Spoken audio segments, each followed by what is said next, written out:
freedomRail offers a corner rounder rod, allowing you to maximize hanging space in a walk-in closet.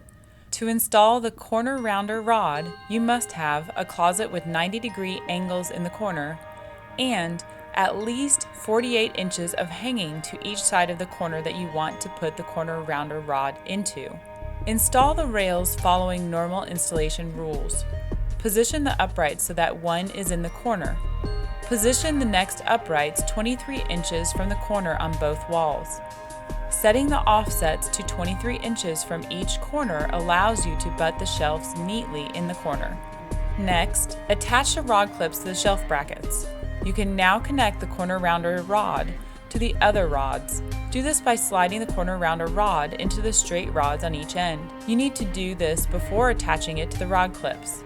Now that the corner rounder rod is connected to the rest of the hanging rods, you can place the corner rounder pieces in the rod clips. Before you snap them in place securely, you may need to shift the rods or shelves slightly to ensure everything is tight and in the right place.